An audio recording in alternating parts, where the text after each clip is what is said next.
third night, the elevator never reached her floor.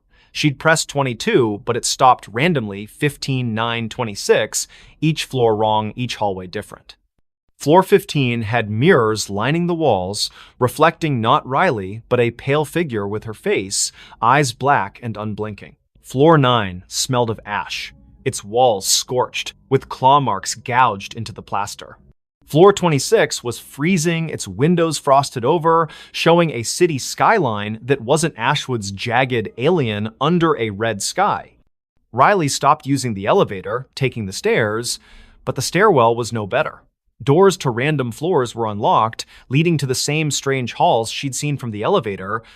Her phone's GPS showed her at Crestview Towers, but the coordinates flickered, sometimes placing her miles away in an empty field. She called Voss, who dismissed her concerns. "Old buildings creak," he said, but his voice trembled. Desperate, Riley researched the tower's history on X and in the city library. Crestview was built on the site of a 1920s asylum razed after a fire killed dozens. Survivors spoke of an elevator to nowhere, a lift that trapped patients in looping corridors, never reaching their intended floor. The asylum's last director, Dr. DNM, Alara Finch, vanished in the fire, leaving a journal describing doorways that opened to other places, other times, sealed by rituals she couldn't complete. Riley's nights grew sleepless. The elevator dinged at odd hours, its doors opening on her floor, revealing those wrong hallways. One night, she woke to find her apartment door ajar, the elevator waiting. A voice, Alara's, she later learned, whispered from the car, "Come inside." Riley slammed her door, barricading it with a chair, but her laptop left on displayed a live feed of herself sleeping, filmed from above her bed. No camera was there. She confronted Voss, who paled at the mention of the elevator. "It's her," he whispered, eyes darting. "Alara, she never left." He admitted the tower was built to contain something, a rift, opened by the asylum's experiments that bled into reality. The elevator was its anchor, moving not just between floors, but between worlds. Tenants who rode it too long vanished, their names erased from leases, their apartments empty. Riley tried to leave, but her key wouldn't turn in the lock. The elevator dinged, doors open, revealing a hallway of endless mirrors, each showing Alara's face, pale, smiling, her eyes voids. "Ride with me," she whispered, her voice in Riley's head. Riley ran to the stairwell, but it looped back to the elevator, the car waiting like a predator. In a final stand, Riley entered the elevator, clutching a knife. She pressed every button, hoping to break the cycle. The car lurched, stopping on no floor marked on the panel. The doors opened to a void black, endless, filled with whispers. Alara stood there, her form flickering, her hands reaching. Riley slashed wildly, the knife passing through air, but the elevator shook, sparks flying, the doors shut, and the car plummeted. Riley woke in her apartment, the elevator silent, her knife was gone, her hands bloodied. She fled Crestview Towers, never returning. The landlord reported her missing, but her apartment was empty, her name gone from the lease. Months later, a new tenant rode the elevator to 22. It stopped on 13, the doors opening to a hallway where Riley stood, her eyes black, whispering, "Stay." The elevator still runs in Crestview Towers, never stopping on the same floor twice. Tenants avoid it, but some nights it calls, its ding echoing through empty halls, inviting the unwary to ride where no one returns. Knock from the invisible. In the remote village of Thornwick, nestled deep in the fog-drenched valleys of upstate New York, the old Whitaker cottage stood alone at the edge of Blackthorn Woods. Its clapboard walls sagged, and its windows were clouded with grime, yet it drew Clara Wren, a 32-year-old writer seeking solitude to finish her novel. In January 2026, she rented the cottage, ignoring the locals' warnings about its history. "People don't stay long," the grocer said, his eyes darting to the woods. "It knocks, and then it takes." Clara dismissed it as folklore. The cottage was perfect, isolated, cheap, with a stone fireplace and a view of snow-laden pines. She unpacked her laptop, notebooks, and a thermos of coffee, settling into a rhythm of writing by day and stoking the fire by night. But on her third night, as a storm howled outside, she heard it, 3 sharp knocks on the front door. The sound was deliberate, heavy like a fist on wood. She froze, her pen hovering over the page. The door was locked, the windows shuttered. She called out, "Who's there?" No answer. The wind screamed, but the knocks came again, 3, slow, from the door. Clara grabbed a flashlight and peered through the peephole. Nothing but swirling snow. She opened the door, heart pounding, but the porch was empty, the snow undisturbed, no footprints, no tracks. The knocks returned the next night, now from the bedroom wall. 3, always 3, rhythmic and insistent. Clara checked every inch of the cottage attic, crawl space, even under the floorboards. Nothing. Her phone had no signal, the Wi-Fi dead. She drove to town, asking about the cottage's past.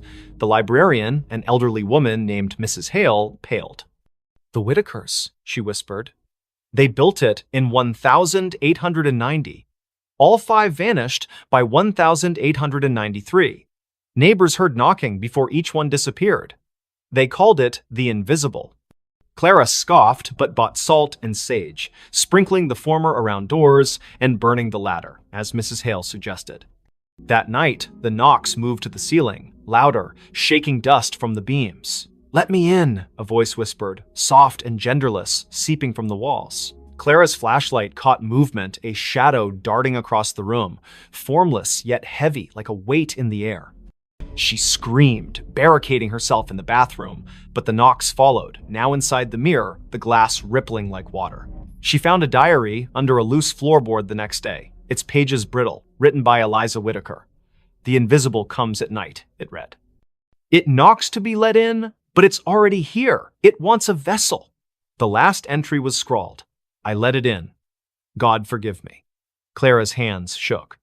The diary mentioned a ritual salt and blood to banish it, but warned of a cost. It takes what you love most. That evening, the knocks were everywhere. Walls, windows, even her laptop screen. The air grew thick, smelling of wet earth and decay.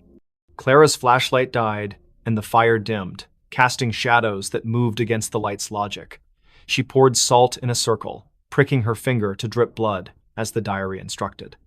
The knocks stopped, replaced by a wail that shook the cottage, windows cracking.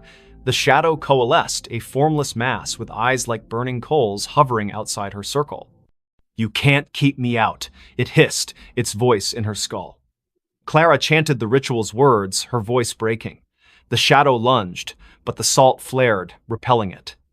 The cottage trembled, beams groaning as the shadow screamed, dissolving into the floor. Silence fell, heavy and wrong. Clara fled at dawn, leaving everything: laptop, clothes, her unfinished novel. She drove to a motel, but the knocks followed, faint at first, tapping her car's dashboard, then her motel mirror.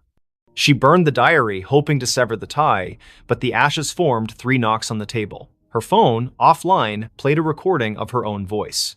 "Let me in." Thornwick's sheriff searched the cottage, finding no trace of Clara. Her car was found in the woods, empty, with salt scattered across the seats. Locals say the cottage is quiet now, but at night, hikers hear knocks 3, always 3, coming from the trees. A new tenant moved in, unaware. On their first night, they found a notebook, not Clara's, with a single line. "It's already inside." By morning, they were gone, and the knocks began again, waiting for the next to answer. The woman smiled at her own grave. In the fog-choked town of Grayvale, where the cemetery on Hollow Hill was older than the church itself, the gravestones told stories no one dared repeat. It was March 2026 when Elise Carver, a 30-year-old archivist, arrived to catalog the town's records for a university project. Grayvale's library was a treasure trove of crumbling ledgers, but it was the cemetery that drew her a maze of moss-covered stones, some dating back to the 1700s. Locals avoided it, whispering of a woman seen wandering among the graves, smiling at one in particular. Elise, ever the skeptic, dismissed the tales as rural superstition. She set up in a rented room above the town's only inn, her nights filled with dreams of fog and footsteps. Her first visit to the cemetery was uneventful, her camera snapping photos of weathered epitaphs under a gray sky. But one grave stood out: Margaret Vane, 1894, 1924, taken by the mist. The stone was pristine, untouched by time, its inscription sharp.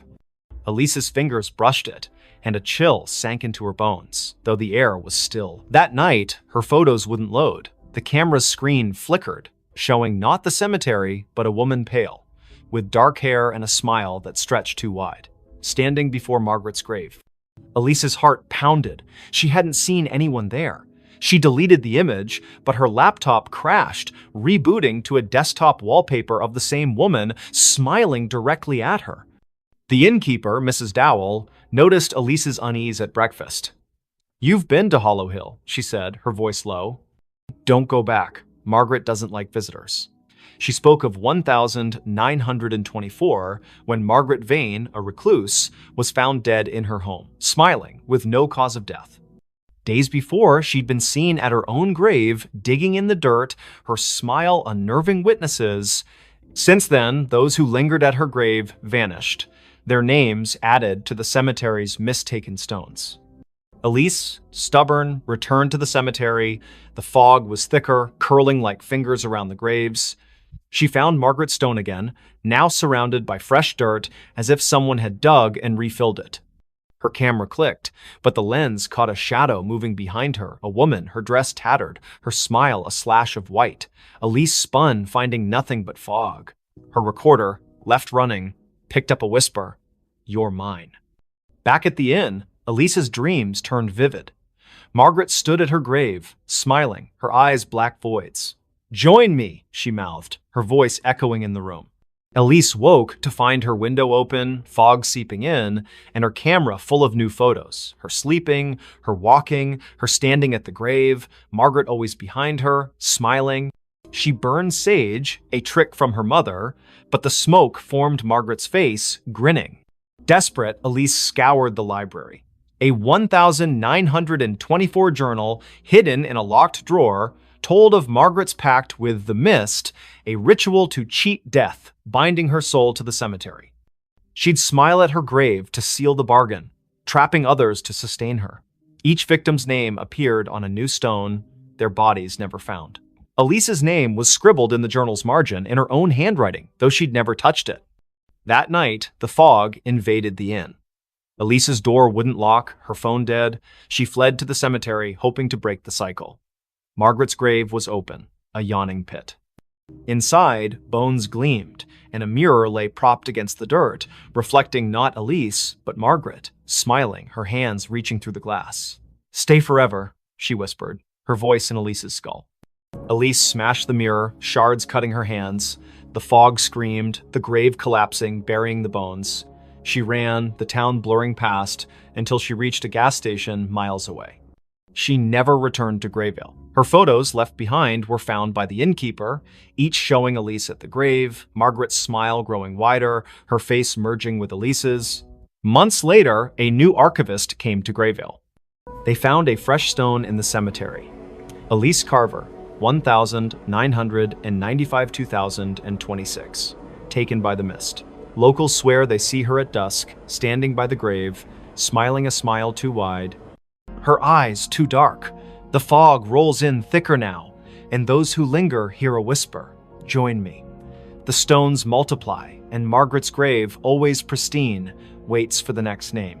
She vanished in front of everyone. The grand ballroom of the Eldridge Hotel buzzed with excitement on that fateful evening. Crystal chandeliers cast a warm glow over the crowd of 200 guests, all dressed in their finest attire for the annual masquerade gala. Laughter echoed off the marble walls, glasses clinked in toasts, and the orchestra played a lively waltz. At the center of it all was Sophia Laurent, the enigmatic hostess known for her flair for the dramatic. Sophia was a vision in a flowing crimson gown that shimmered like liquid fire under the lights. Her mask, adorned with feathers and jewels, concealed her eyes but not her radiant smile. She was a socialite, a philanthropist, and rumor had it, a woman with secrets deeper than the ocean. "Tonight," she announced from the stage, her voice silky and commanding, "I shall perform a feat that will leave you breathless, a vanishing act right before your eyes." The audience murmured in anticipation. Sophia had hired the best illusionists in the city, but this was her show. She stepped into a large, ornate cabinet at the center of the stage, its doors carved with intricate patterns. Her assistant, a tall man in a tuxedo named Victor, locked the doors with a flourish. The orchestra swelled to a crescendo as he waved a wand, chanting mock incantations for effect. Then, with a puff of smoke and a flash of lights, Victor swung the doors open. The cabinet was empty. The crowd gasped, then erupted into applause. But as the cheers died down, something felt off. Sophia didn't reappear. Victor scanned the stage, his confident grin faltering. "Ladies and gentlemen, a round of applause for Sophia," he called, but there was no sign of her. Minutes turned into hours. The party ground to a halt as guests searched the ballroom, the hallways, even the gardens outside. Police were called, statements taken. She just vanished. One guest stammered to Detective Harlan Reed, who arrived with his notepad and a skeptical frown. Harlan had seen his share of pranks and publicity stunts, but this felt different. No trapdoors, no hidden compartments. The stage had been inspected thoroughly. Harlan interviewed Victor first. It was supposed to be a simple illusion, the assistant insisted, sweat beading on his forehead. She steps into the cabinet, slips out the back through a panel, and hides in the wings. But when I checked, she wasn't there. The panel was still sealed. Next was Sophia's best friend, Elena, who clutched a champagne flute like a lifeline. Sophia was acting strange all week. She kept talking about escaping the illusions of life. I thought it was just her poetic nonsense, but last night she gave me this. Elena handed over a small antique locket. Inside was a faded photograph of a woman who looked eerily like Sophia, dated 1923. Harlan's interest peaked. He delved into Sophia's background. Born into wealth, she had traveled the world, collecting oddities, ancient artifacts, books on the occult. Her mansion was filled with mirrors that seemed to reflect impossible angles, clocks that ran backward. Whispers among her staff spoke of nights when shadows moved on their own.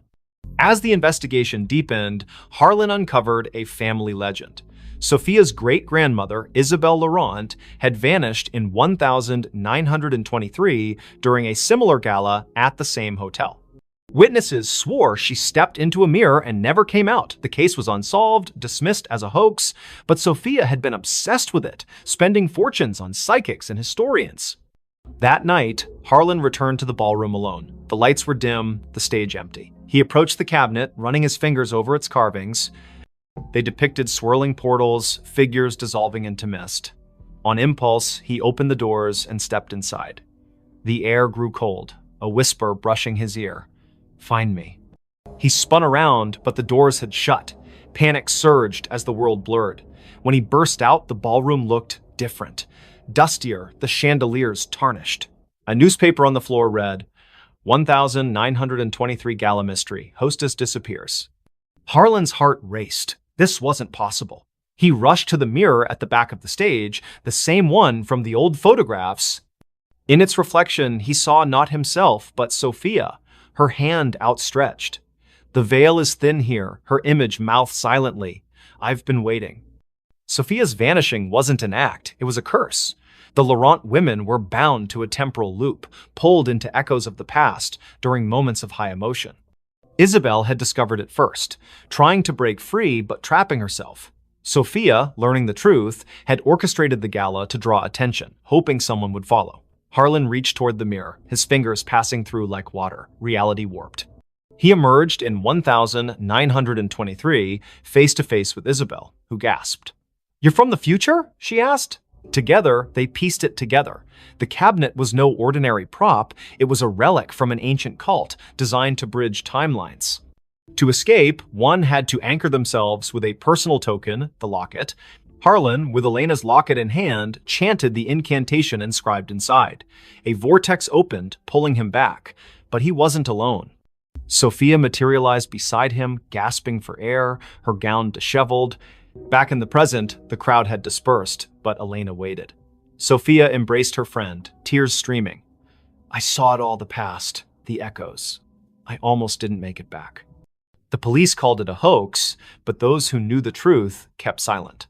Sophia retired from the spotlight, donating the cabinet to a museum with a warning. Some illusions are doors best left closed. Yet, on quiet nights, guests at the Eldridge swear they see a woman in crimson vanishing into mirrors, a reminder that some mysteries defy explanation. And Harlan? He carries the locket always, just in case. That voice never stopped. In the quiet suburb of Willow Creek, where maple trees whispered secrets to the wind, lived Emily Carter, a 32-year-old librarian with a penchant for forgotten novels and herbal tea.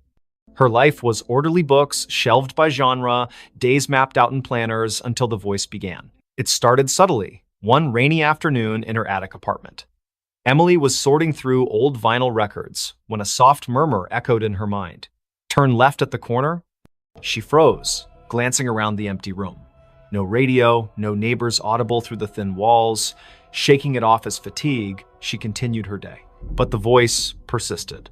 That evening, as she walked home from the library, it whispered again. Cross the street now. She obeyed instinctively, and seconds later, a speeding cyclist barreled past where she'd been standing. Her heart pounded. Coincidence? Or something more? By morning, the voice was a constant companion. Don't eat the yogurt, it's spoiled. Sure enough, the carton smelled off. Call your sister, she needs you. Emily dialed, and her sister Sarah answered in tears, her job lost, spiraling into despair.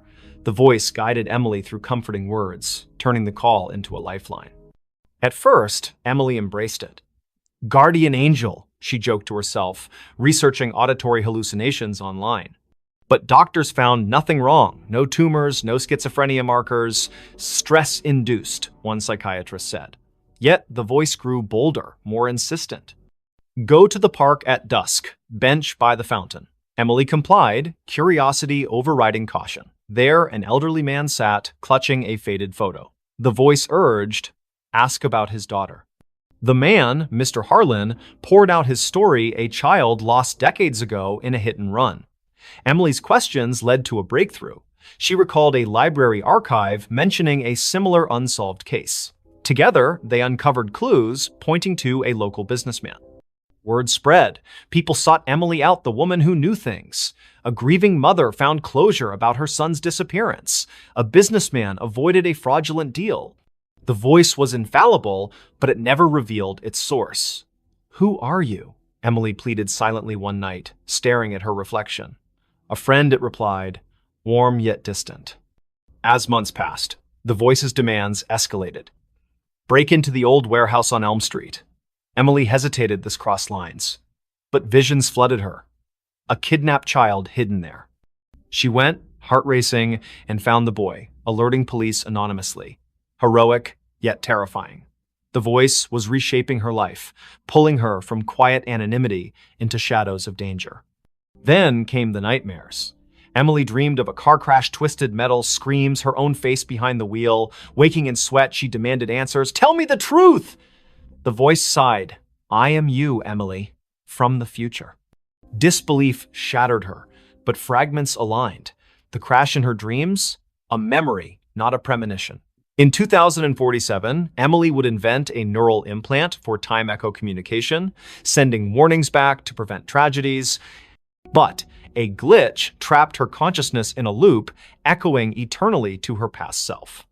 The voice never stops because you never let it, it explained. I chose this to save lives, to rewrite fates. But the cost, isolation, madness creeping in. Emily recoiled. Was her life a puppet show? She tried ignoring it, drowning it with music, pills, but it persisted. Save the girl on the bridge tonight. Defiant, she stayed home. The next day's news. A suicide off the Willow Creek Bridge. Guilt crushed her. Resigned, Emily accepted her fate. She became a vigilante of sorts, guided by her future self's whispers. Years blurred. The voice grew fainter, wiser. On her deathbed, surrounded by those she'd saved, Emily smiled. Thank you, she thought. No, the voice replied softly. Thank you for listening. And in that moment, as her eyes closed, she glimpsed the loop closing a young Emily in the attic, hearing the first whisper. The voice never stopped, it simply began anew. The house that was never on the map. In the fog-shrouded hills of rural Vermont, where GPS signals faltered and old paper maps yellowed in glove compartments, stood a house that defied existence. Dr. Elias Thorne, a cartographer by trade, discovered it by accident during a surveying trip in the fall of 2023. His equipment glitched near Blackwood Forest, a blank spot on every digital map, an oversight on the antiques. Curiosity piqued, he hiked through the brambles and emerged at a clearing. There it was, a Victorian mansion, ivy-choked and weathered, its spires piercing the gray sky like accusing fingers. Elias bought it on impulse, dirt cheap from a seller who vanished after the deed was signed. A steal, he told his wife, Mara, and their teenage daughter, Lily. They needed a fresh start after the city had chewed them up. Elias's job loss, Mara's anxiety attacks, Lily's rebellion. The house promised isolation, peace, but from the first night, unease settled like dust. The movers swore the address didn't exist. "You're sure this is it?" one asked, eyeing the overgrown path. Inside, the room smelled of damp earth and forgotten whispers. Elias laughed it off, but Lily found the first anomaly. Her phone's map app showed an empty field where the house should be. "Glitch," she muttered, but zooming in revealed nothing. No streets, no landmarks, just void. That evening, as rain lashed the windows, strange sounds began. Not creaks or groans, but echoes, faint conversations from empty rooms, like recordings of lives long past. Mara heard children's laughter in the attic, though the stairs led to a bricked-up wall. "Imagination," Elias dismissed, burying himself in his maps. He spread them across the dining table, marking the house's location obsessively. But no matter how he plotted coordinates, the ink bled, lines curving away as if repelled. Lily explored the basement first. Flashlight in hand, she descended creaking stairs into a labyrinth of cobwebbed shelves. Amid dusty crates, she found a leather-bound journal dated 1897. The entry spoke of a builder, Harlan Crow, who constructed the house as a sanctuary from the world's gaze. But later, pages devolved into madness. The walls shift. Doors open to nowhere. It hides us from maps, from reality itself. The last entry, "We are not alone." The others, they never left. That night, Lily dreamed of shadows peeling from the walls, forming humanoid shapes that whispered her name. She woke to find her bedroom door ajar, leading not to the hallway, but to a mirrored corridor stretching infinitely. Panicking, she slammed it shut. In the morning, it was normal again. Bad dream, she told herself, but bruises on her arms suggested otherwise. Elias noticed changes too. Rooms expanded or contracted overnight. The kitchen, once cozy, now felt cavernous, echoes amplifying every footstep. He measured it, dimensions impossible, defying Euclidean geometry. "Non-Euclidean spaces," he murmured, recalling Lovecraftian tales. Mara found solace in the garden, but the flowers wilted under her touch, petals curling like screams. The horrors escalated. One evening, during dinner, the lights flickered. When they stabilized, Lily was gone. Elias and Mara searched frantically upstairs, basement, outside, no trace. But from the vents came her voice, faint and distorted.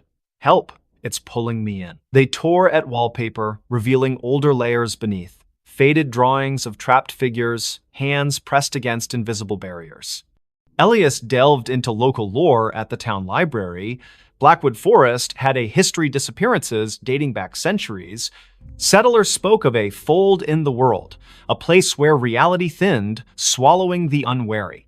Harlan Crow, it turned out, was an occultist who built the house on a ley line, intending to escape creditors and enemies by making it unfindable. But the ritual backfired, anchoring the house in a liminal space, a pocket dimension that fed on inhabitants. That night, Mara vanished too. Elias heard her screams from the attic, now inexplicably accessible. He climbed, finding a room filled with mannequins posed in frozen agony faces, twisted, eyes hollow. One wore Mara's necklace. "No," he gasped, backing away. The door sealed behind him. Alone, Elias confronted the truth. The house wasn't on maps because it wasn't fully here. It existed in the cracks between worlds, luring souls to sustain itself. Whispers surrounded him now. Voices of the lost, including Lily and Mara, begging for release. He tried to leave, but the front door opened to the same foyer, looping eternally. In desperation, Elias burned his maps in the fireplace. Flames roared, illuminating shadows that coalesced into forms Crow and his victims, their eyes pleading. "Join us!" they chorused. As the fire died, Elias felt himself fading, his outline blurring like erased ink. Search parties combed Blackwood Forest for weeks, but found no house, no family. The Thorn disappearance became another legend, whispered in town.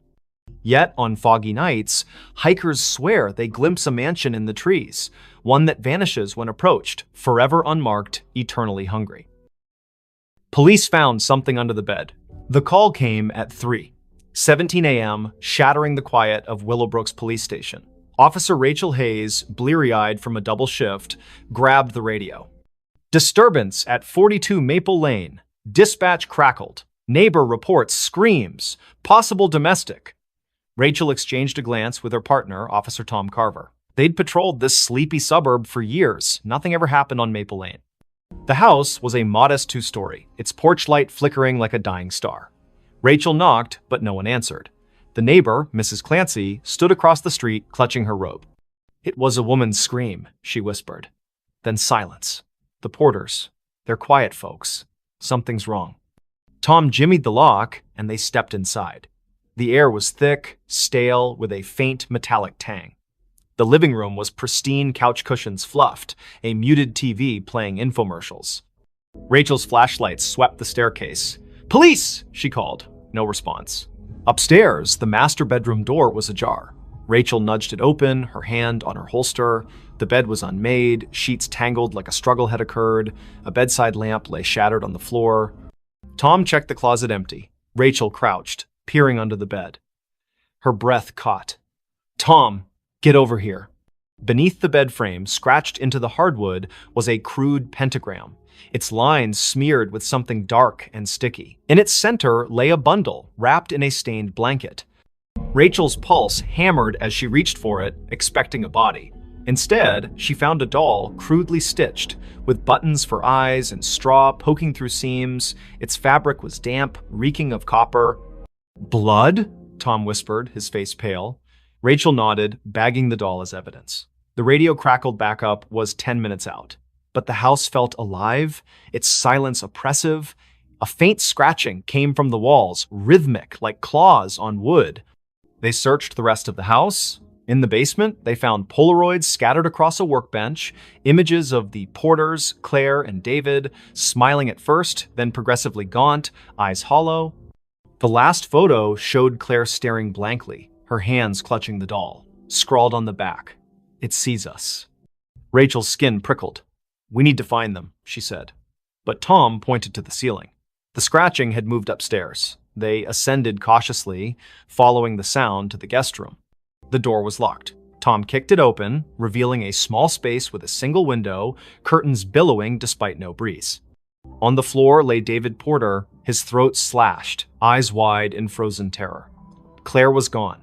Blood trailed from the body to the bed, where the mattress sagged oddly. Rachel lifted it. Underneath, carved into the box spring, was another pentagram, this one larger, its lines pulsing with a faint red glow. The scratching stopped. A whisper slithered from the shadows. "You found me." Tom stumbled back, his gun shaking. Rachel's flashlight flickered, plunging them into darkness. When it snapped back on, the room was empty, David's body gone. Only the doll remained, now lying in the pentagram's center, its button eyes glinting. "Rachel, we need to go," Tom urged, but she couldn't move. The doll's head twitched, turning toward her. A giggle echoed, high and childlike, though no child lived here. The walls seemed to breathe, closing in. Rachel grabbed the doll, intending to secure it, but it burned her hand, leaving a blistered mark. Backup arrived, flooding the house with lights and voices, but the evidence was vanishing. The pentagram under the bed was gone, the floor pristine. The doll in Rachel's evidence bag was now just a pile of ash. The photos in the basement? Blank. David's body never reappeared, and Claire remained missing. The official report called it a domestic dispute gone wrong, but Rachel knew better. She couldn't sleep. The giggle followed her home, echoing in her apartment. One night, she woke to scratching under her own bed. Heart pounding, she looked, nothing. But her flashlight caught a faint outline, a pentagram, freshly carved, with a single button eye in its center. The next morning, neighbors reported a scream from Rachel's apartment. Police found her bed empty, sheets tangled. Underneath, a new doll lay, its face stitched to resemble Rachel, its eyes wide and unblinking. The case was closed, another disappearance in Willowbrook. But late at night, officers swear they hear scratching from the evidence room where the doll sits, waiting. She came home, but it wasn't her home. Clara Vance stepped off the Greyhound bus in Hollow Pines, Vermont, her boots crunching on the frost-dusted gravel. It was November 2025, and after a decade in Chicago chasing dreams that crumbled into barista shifts and unpaid bills, she was back. The town hadn't changed. Same sagging general store, same church steeple piercing the fog. Her childhood home, 17 Birch Road, waited at the edge of town, a two-story relic her mother left her when she passed last year. Clara hadn't been back since the funeral. The key turned stiffly in the lock, the door groaning as if reluctant. Inside, the air was stale, heavy with dust and memory. Clara dropped her duffel bag, expecting the familiar. Creaky floorboards, faded floral wallpaper, her mother's knitting chair by the fireplace. But something was off. The furniture was rearranged chairs, angled wrong, the sofa pushed against the wrong wall. A faint smell of lavender lingered, though her mother hated floral scents. Jet lag, Clara muttered, rubbing her eyes. She'd driven through the night to catch the bus. Exhaustion could play tricks. She climbed the stairs to her old bedroom, unchanged since she was 16, band posters, a chipped vanity mirror, her old sketchbooks. She collapsed onto the bed, the springs squeaking, and drifted into uneasy sleep. A sound woke her soft footsteps pacing downstairs. Clara froze, heart thudding. She lived alone. Hollow Pines was too small for break-ins. Grabbing a flashlight from her bag, she crept to the landing. The living room was empty, but the knitting chair rocked gently, as if someone had just stood. "Hello?" And she called, her voice swallowed by the house's silence. The footsteps resumed, now from the kitchen. Clara followed, flashlight beam shaking. The back door was ajar, swaying in the wind. She locked it, chalking it up to forgetfulness, but as she turned, her reflection in the kitchen window caught her eye. It didn't move when she did. Her face smiled faintly, then vanished. Clara's scream stuck in her throat. She bolted upstairs, barricading herself in her room. The house felt alive, its walls humming with a low, unnatural pulse. She called the sheriff, but the line crackled, a woman's voice whispering, "You shouldn't be here," before going dead. Morning brought no relief. The furniture had shifted again, now mirrored perfectly, as if the house were a reflection of itself. Clara's sketchbooks, once filled with charcoal landscapes, now held drawings of a woman who looked like her but wasn't. Hollow eyes, too wide smile, hands reaching from shadowed corners. The signature wasn't Clara's. She fled to the general store, begging for answers. Old Mr. Harrow, the clerk, paled when she mentioned 17 Birch Road. "That house," he whispered, "it's cursed. Been empty since your mom died. Folks say it. Mimics things. People. Places." He told of a girl in the 1950s, Abigail, who vanished after moving in. Locals swore they saw her afterward, but she was wrong. Her smile too sharp, her eyes too dark. Clara laughed it off small-town superstition, but dread gnawed at her. Back at the house, she found a trap door under the rug, one she'd never seen as a child. It led to a basement, damp and cold, its walls etched with spiraling symbols that pulsed faintly under her flashlight. At the center stood a cracked mirror, twice her height. In it, Clara saw not herself, but the other woman, her doppelganger, wearing Clara's clothes, mimicking her movements with a delay, like a lagging video feed. "This is my home now," the reflection mouthed, voice echoing in Clara's skull. She stumbled back, tripping over a box of her mother's things. Inside was a diary, pages brittle. Her mother wrote of the other Clara, a presence that appeared after Clara left for Chicago. "She walks my halls, wears my daughter's face. I locked the mirror, but she's breaking through." Clara's blood ran cold. Her mother hadn't died of a heart attack. She'd been found in the basement, clutching a rosary, eyes wide with terror. The coroner never explained the claw marks on her arm. That night, the house turned hostile. Doors slammed shut, locking Clara in the living room. The doppelganger appeared in every reflective surface: windows, the TV screen, even a spoon on the table each time closer, her smile stretching wider. "Give me your place," she hissed, her voice a distorted echo of Clara's. Desperate, Clara smashed the basement mirror, hoping to sever the connection. Shards flew, but the doppelganger laughed, her form coalescing from the fragments into a physical being. It lunged, cold fingers grazing Clara's throat. She fought back, shoving it into the trapdoor, which slammed shut. The house shook, walls cracking as if enraged. Clara fled, never looking back. She hitchhiked to Burlington, renting a motel room, but the nightmare followed. Her reflection in the bathroom mirror flickered, showing the doppelganger's face.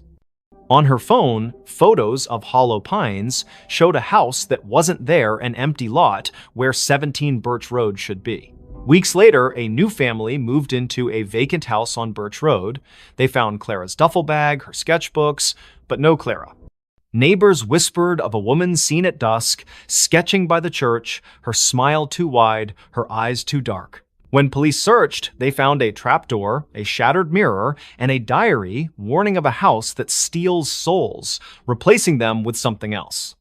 Clara was never found. But in Hollow Pines, they say she still walks, trying to come home to a house that was never hers. That night, the mirror started talking. The antique mirror arrived at the thrift store on a damp October morning in 2025, its gilded frame tarnished, its glass clouded like a cataract eye.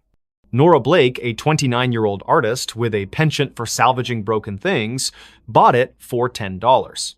"It's got character," she told the cashier, ignoring the way his hands shook as he wrapped it. Her apartment in downtown Ashwick, a crumbling mill town, was already a mosaic of thrift finds, chipped teacups, warped books, a clock that ticked backward. The mirror fit right in, hung above her fireplace, reflecting her cluttered living room in muted grays. Nora noticed the oddities that first night. While sketching at her easel, she caught a flicker in the mirror, not her reflection, but a shadow that darted out of sight. She blinked, chalking it up to exhaustion. She'd been pulling late shifts at the diner, her hands smelling of grease and coffee. But as she turned off the lights, a whisper slithered from the mirror. Nora. Her name, soft and deliberate, like a lover's sigh. She spun around, heart pounding. The room was empty, the mirror still. Sleep eluded her. The whisper came again at 3 a.m. Louder. Look at me. Nora stumbled to the mirror, her breath fogging the glass. Her reflection stared back, but her eyes seemed wrong too wide, pupils dilating like ink spreading in water.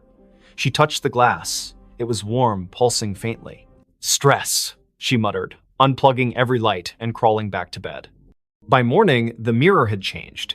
Its surface was clearer, almost luminous, reflecting details Nora hadn't noticed. A crack in the ceiling, a stain on the rug. But it didn't reflect her. Instead, it showed a woman who looked like Nora, same auburn hair, same freckles, but dressed in a high-collared gown, her expression hungry. "Stay with me," the woman mouthed, her voice echoing in Nora's skull. Nora covered the mirror with a sheet, but the whispers persisted, seeping through the fabric. "You're mine now." She called her friend Milo, a skeptic who fixed electronics and scoffed at ghost stories. He inspected the mirror, finding nothing, no wires, no speakers. "It's just old glass," he said. But his voice trembled when he noticed the sheet had fallen off, the mirror bare again.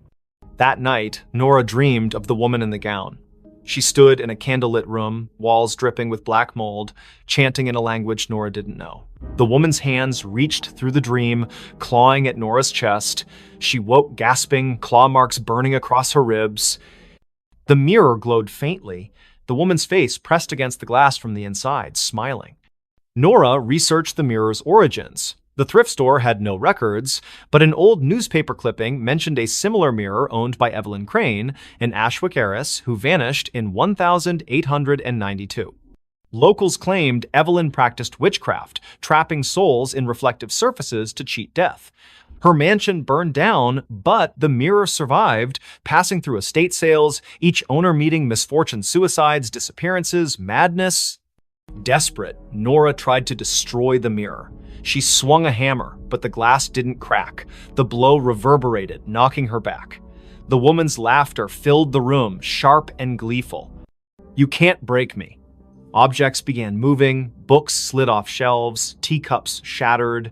The mirror's reflection showed not her apartment, but Evelyn's charred mansion, its walls alive with writhing shadows.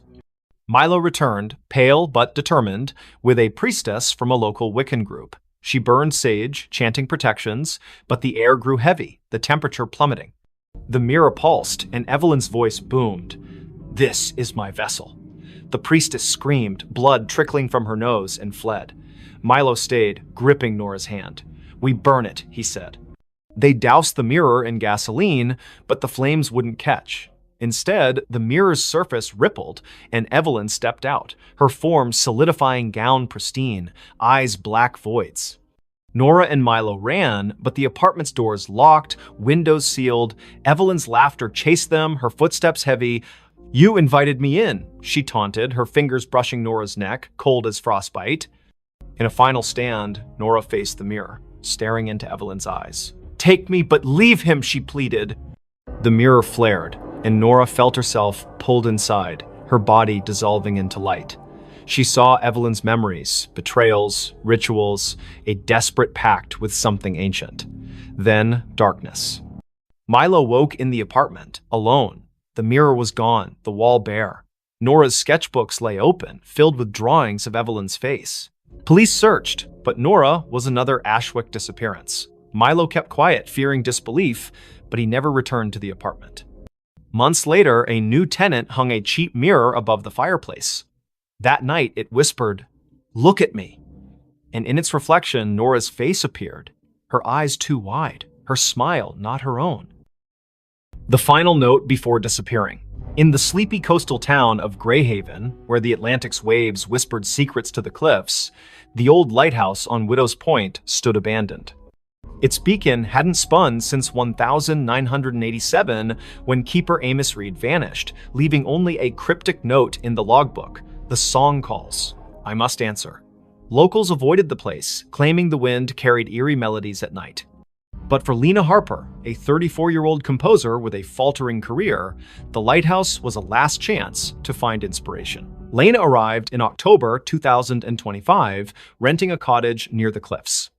Her symphony, meant to revive her reputation, was due in a month, but her mind was blank. Haunted by failures and a recent divorce, the lighthouse, looming against the gray sky, felt like a muse. She ignored the townsfolk's warnings, superstitions about siren songs and missing keepers. "It's just an old tower," she told herself, hauling her violin and notebook up the spiral stairs. The interior was frozen in time. Rusted lanterns, a cracked logbook, and a gramophone in the keeper's quarters, its needle poised over a warped record. Lena set up her recorder, hoping to capture the ocean's rhythm for her score. That night, as fog smothered the coast, she played her violin, the notes echoing off the stone walls. Then, faintly, another melody answered a haunting, wordless hum that seemed to rise from the sea. Lena stopped, her bow trembling. The hum continued, weaving through her own music, both beautiful and wrong, like a lullaby sung by something ancient. She checked her recorder. It had caught the sound, clear and unnervingly human. "Wind through the cliffs," she reasoned, but her skin prickled. The gramophone needle twitched, spinning the record without power. The hum grew louder, now a voice. "Play with me." She fled to the cottage, locking the door. Sleep brought nightmares, shadows with liquid eyes, hands pulling her toward the waves. By morning, her recorder was blank, the haunting melody erased. Desperate for answers, Lena visited the town library, finding records of Greyhaven's lost. Since the lighthouse was built in 1843, 7 keepers had vanished, each leaving a note about a song.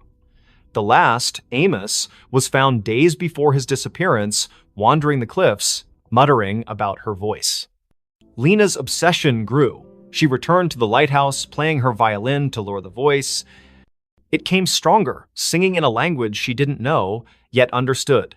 "Finish the song and join us." Her fingers moved unbidden, composing a melody that felt like it belonged to someone else. She scribbled it down, a single page, titled "The Final Note."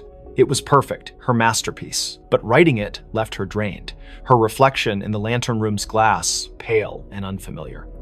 That night, the lighthouse shook. The gramophone blared, its record spinning backward, spewing distorted wails. Lena's score glowed faintly on the table, the ink shifting, forming symbols that pulsed like a heartbeat.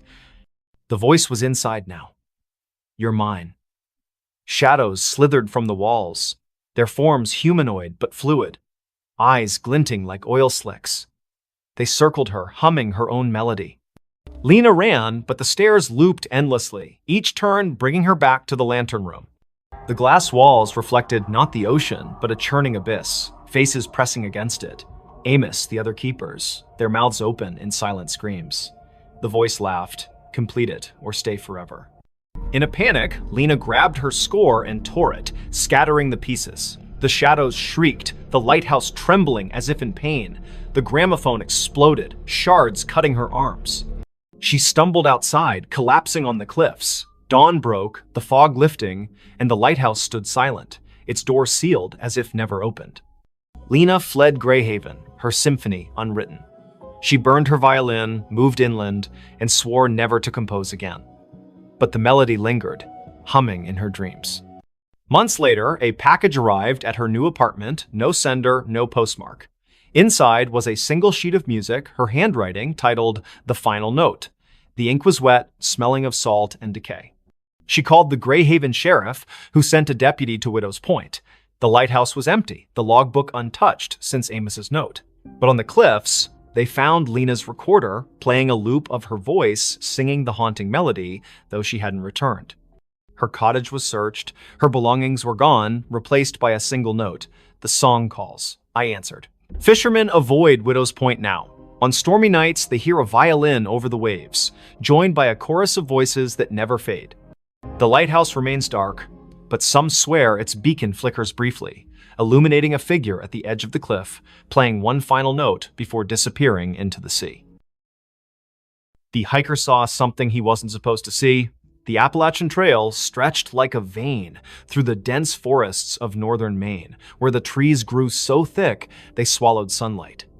Ethan Caldwell, a 28-year-old photographer with a taste for solitude, hiked its lesser-trodden paths in September 2025.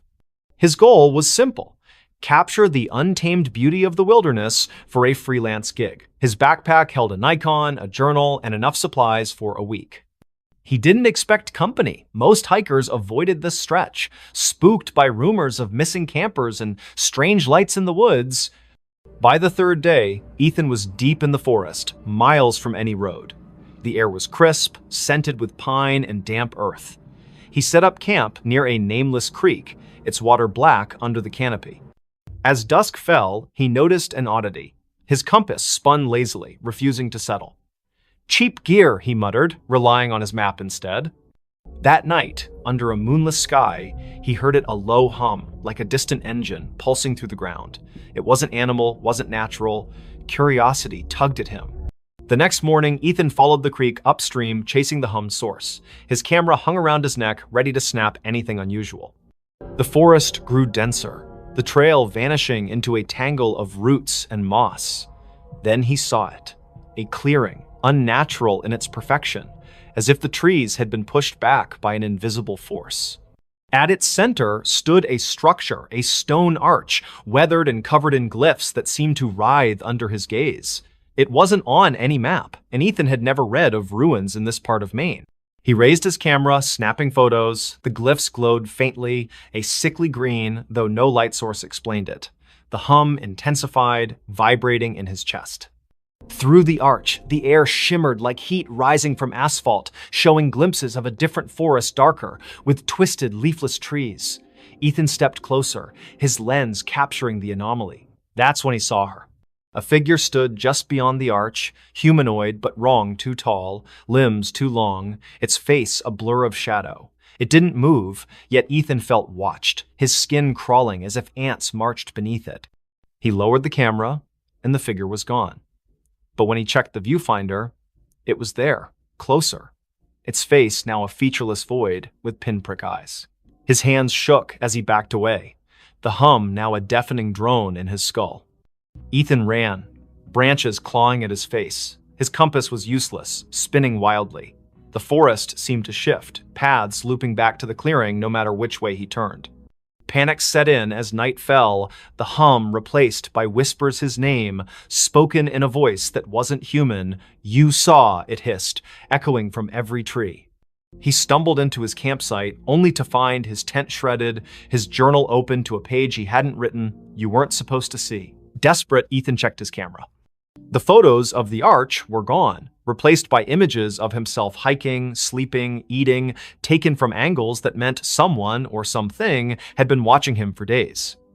The last photo showed him standing before the arch, the figure behind him, its long fingers brushing his shoulder. He hadn't felt a thing. He fled toward the nearest ranger station, 20 miles south, using the stars to navigate. But the forest fought him. Roots tripped him, shadows moved against the wind. At dawn, he found a stream and followed it, hoping for salvation. Instead, it led back to the clearing. The arch loomed larger now, the glyphs pulsing red. The figure stood within, motionless, its void face fixed on him. "Join us," the whispers urged, now a chorus. Ethan's legs buckled, his vision blurring. He saw flashes, other hikers, campers, their faces frozen in terror, pulled through the arch into that other forest. His camera grew heavy, the strap tightening like a noose.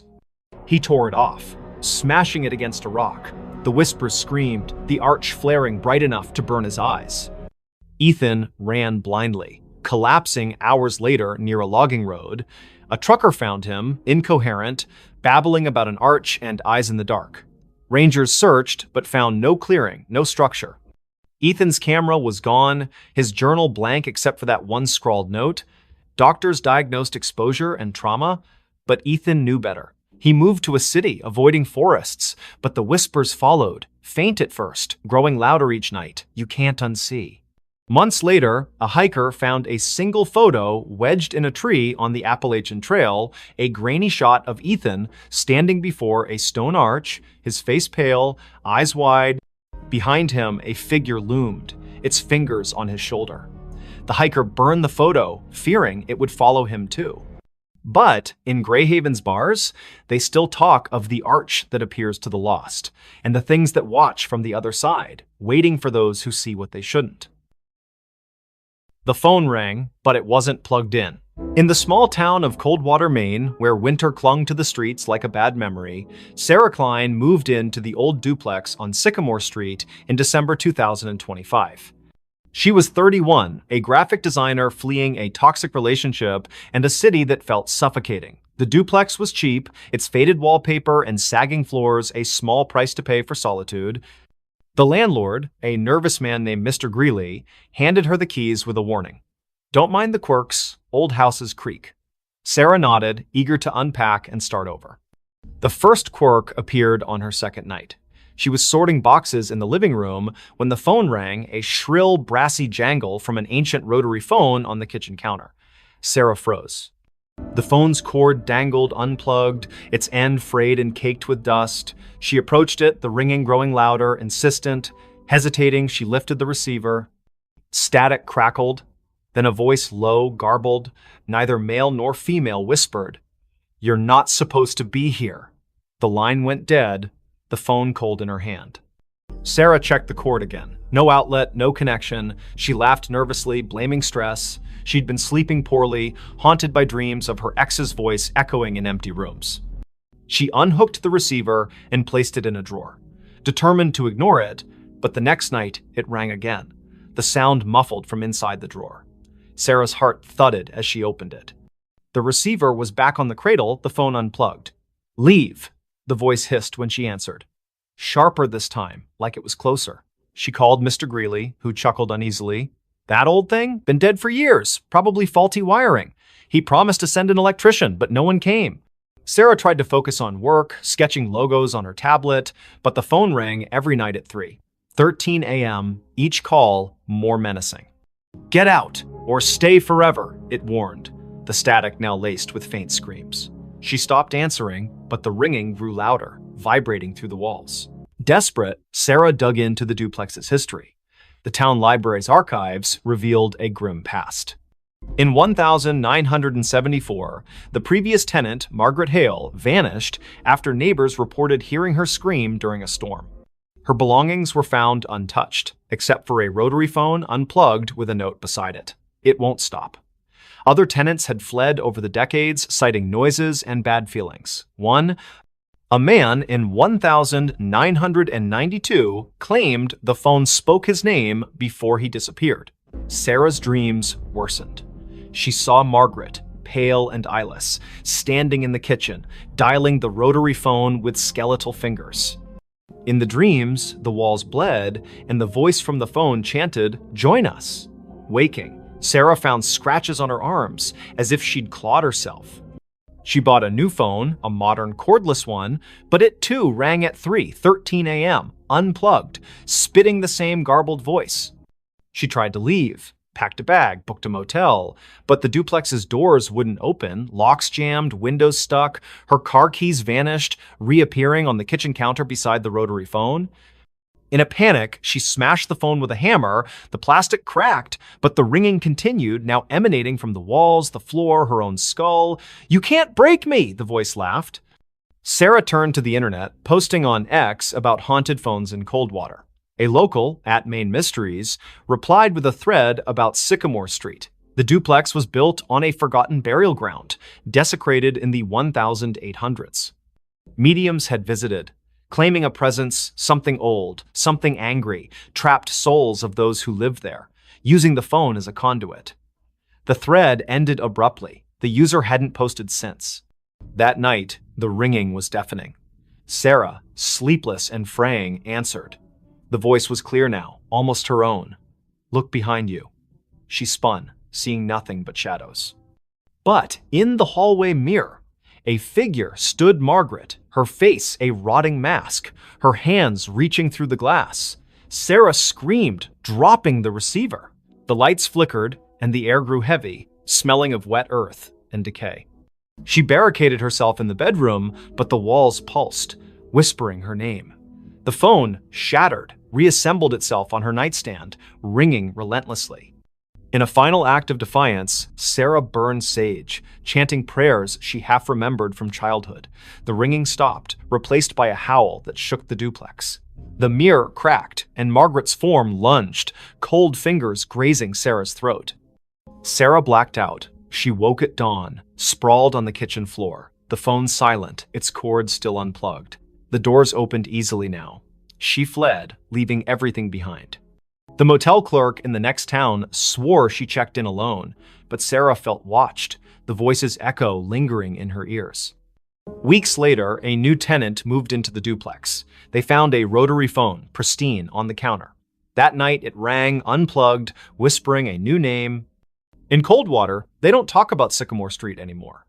But those who pass the duplex at 3:13 a.m. hear it, a faint brassy jangle, and a voice that begs, "Answer me." They dug up the backyard. In the quiet suburb of Elmwood, where picket fences and manicured lawns defined normalcy, the Hargrove family moved into 23 Oak Lane in the spring of 2025. The house was a steal, a charming craftsman with a sprawling backyard, snapped up after the previous owners vanished without a trace. Jenna Hargrove, a single mother of 37, saw it as a fresh start for her and her 12-year-old son, Lucas. The realtor glossed over the prior owner's disappearance, blaming financial troubles. Jenna, eager to escape her own past, didn't press. The backyard was Lucas's favorite part. Overgrown with wildflowers and shaded by an ancient oak, it begged for exploration. He wanted to build a treehouse, so Jenna hired a local landscaper, Mr. Polk, to clear the tangle of weeds and level the ground. Polk, a grizzled man with eyes like chipped flint, hesitated. "Folks say this yard's bad luck," he muttered, glancing at the oak. "Last owners dug here. Never seen again." Jenna laughed it off small-town gossip. The digging began on a Saturday, the air thick with the scent of turned earth. Lucas watched from the porch, sketching the oak in his notebook. Polk's crew unearthed roots and rocks, but by noon, they hit something hard. A metallic clang echoed as a shovel struck a rusted box the size of a small coffin, buried 3 feet down. Polk pried it open, revealing a collection of bones, human, weathered, and arranged in a spiral. A cracked locket lay at the center, its photo faded but showing a woman with hollow eyes. Jenna called the police. Sheriff Tate arrived, his face grim. "Not the first time," he said, bagging the bones. He wouldn't elaborate, but Lucas overheard him whisper to a deputy about the Oak Lane curse. The bones were sent for analysis, and digging stopped. That night, the house felt different. The air was heavy, the silence oppressive. Lucas woke to scratching beneath his bedroom floor, like nails clawing wood. "Mice," Jenna reassured him, but her voice wavered. The next day, Lucas found his sketchbook open to a new drawing, not his. The oak was depicted, its branches twisting into faces, their mouths open in silent screams. Jenna, pale, insisted it was a prank, but Lucas noticed her hands trembling. That evening, the backyard changed. The wildflowers wilted, their petals blackening. The oak's shadow seemed to stretch too far, pooling like ink across the lawn. At midnight, the scratching returned, now from the backyard. Lucas peered out his window and froze. The oak's branches swayed, though no wind stirred. Figures moved in the shadows, vague, humanoid shapes that flickered like bad film reels. He woke Jenna, who saw nothing but felt a chill that wasn't there before. "We're leaving tomorrow," she promised. But the car wouldn't start in the morning, its battery drained. Sheriff Tate returned with news. The bones were over a century old, likely from a family that lived on the land in the 1870s. They'd vanished after digging a well under the oak, leaving behind rumors of a deal with something in the earth. The locket's photo matched a missing woman, Eliza Marrow, rumored to have practiced rituals to bind the land. Tate warned Jenna to stay out of the backyard, but Lucas couldn't resist. He sneaked out at dusk, drawn to the oak. The ground where the box was found had shifted, forming a shallow pit. Inside, the locket lay again, open, its photo now cleared Jenna's face, not Eliza's. Lucas screamed, dropping it, the ground pulsed, and a voice whispered from the pit, "You dug too deep!" Jenna found him, dragging him inside. The house locked itself, doors jammed, windows sealed. The scratching became a pounding, shaking the walls. Shadows oozed from the floorboards, forming shapes with too many limbs, their eyes glinting like wet stones. "Give us the boy," they hissed, their voices a chorus of gravel and wind.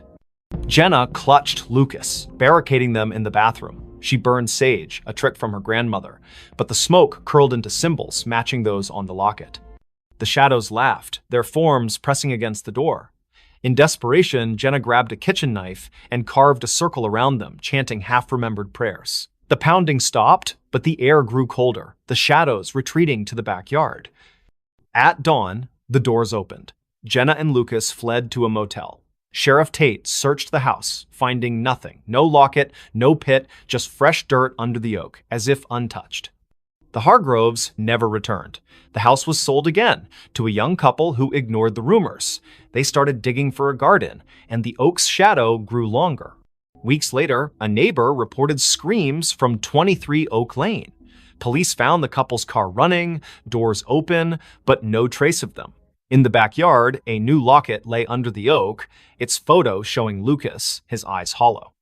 At night, Elmwood residents hear scratching from the earth, and those who pass the house swear the oak's branches move, reaching for something only they can see. The smile in her last photo. In the sleepy town of Willow Creek, nestled between rolling hills and a sluggish river, Mia Reynolds was known for her photography. At 27, she had a knack for capturing the soul of her subjects' families, weddings, even the town's annual fair. Her studio on Main Street was cluttered with vintage cameras and Polaroids pinned to corkboards. But in November 2025, Mia took a photo that would haunt Willow Creek forever. It started with a commission from the town's historical society. They wanted shots of the old Grayson Manor, a crumbling estate on the outskirts, abandoned since the 1940s. Rumors swirled about its last resident, Evelyn Grayson, who vanished after a fire gutted half the house. Locals whispered of her ghost, a pale figure seen in the manor's broken windows, smiling. Mia, a skeptic, saw it as a chance to boost her portfolio. She arrived at the manor on a foggy afternoon, her Nikon slung around her neck. The air was heavy, smelling of damp wood and something sour like rotting flowers. The manor loomed, its spires jagged against the gray sky, windows like empty eyes. Inside, dust motes danced in her flashlight's beam, illuminating peeling wallpaper and charred furniture. Mia snapped photos, the click of her shutter echoing in the silence. In the upstairs parlor, she found a cracked vanity mirror, its surface clouded but oddly warm to the touch. As she framed a shot, her camera's viewfinder flickered, showing not the room, but a woman pale, with long dark hair, wearing a tattered dress. Her smile was too wide, stretching beyond human limits, her eyes black voids. Mia gasped, lowering the camera. The room was empty, but the mirror reflected the woman, her head tilting as if studying Mia. Heart pounding, Mia fled, her photos untouched. Back at her studio, she developed the images. Most were normal, dusty rooms, broken stairs, but the last photo, taken in the parlor, showed the woman standing behind Mia, her smile splitting her face. Mia's own reflection in the photo was wrong, her eyes wide with terror she didn't remember feeling. She burned the print, but the image lingered in her mind, that smile searing itself into her dreams. That night, her studio phone rang, though the line had been disconnected for months. Static crackled, followed by a voice, soft, feminine, giggling, "You saw me." Mia yanked the cord from the wall, but the ringing continued, now from her cell phone, then her laptop, then nowhere, and everywhere. She locked the studio and ran home, but the giggling followed, echoing in her apartment's walls. Mia confided in her friend Caleb, a librarian with a passion for local history. He dug into Grayson Manor's past, uncovering Evelyn's story. In 1943, Evelyn, a recluse, was suspected of occult practices. Neighbors reported strange lights and chants from the manor. The night of the fire, Evelyn was seen smiling through the flames, unharmed, before vanishing. Her last photo, taken days earlier, showed that same unnatural smile, her eyes black as ink. Caleb warned Mia to stay away, but she couldn't. The manor pulled her back, her camera heavy in her hands. She returned at dusk, the air colder, the manor darker. In the parlor, the mirror glowed faintly, and the woman Evelyn stepped out, her form flickering like a bad signal. "Take my picture," she whispered, her voice in Mia's skull. Mia's hands moved against her will, snapping a photo. The camera burned her fingers, and the mirror cracked, shards falling like rain. Mia ran, but the manor's doors slammed shut, trapping her. Shadows writhed, forming figures with Evelyn's smile, their mouths stretching impossibly wide. "You're part of me now," they chanted, their voices a chorus of giggles. Mia's camera flashed on its own, each shot showing her own face, morphing, her smile widening, her eyes darkening. Caleb found her car outside the manor the next day, the doors locked, her camera inside. The last photo showed Mia, her face unrecognizable, smiling that same grotesque smile. The manor was empty, no trace of her. Caleb burned the camera, but the giggling followed him home, echoing from every reflective surface, mirrors, windows, even his glasses. Willow Creek sealed the manor, but Mia's photos began appearing around town, tacked to lampposts, slipped under doors. Each showed her with that smile, her eyes black, standing in places she'd never been. Those who kept the photos heard the giggling, saw her in their mirrors. The town stopped taking pictures, afraid of what their cameras might capture. But at night, in Willow Creek's quiet streets, some swear they see Mia smiling, her camera flashing, waiting for someone new to see her last photo. A child's cry in an empty house.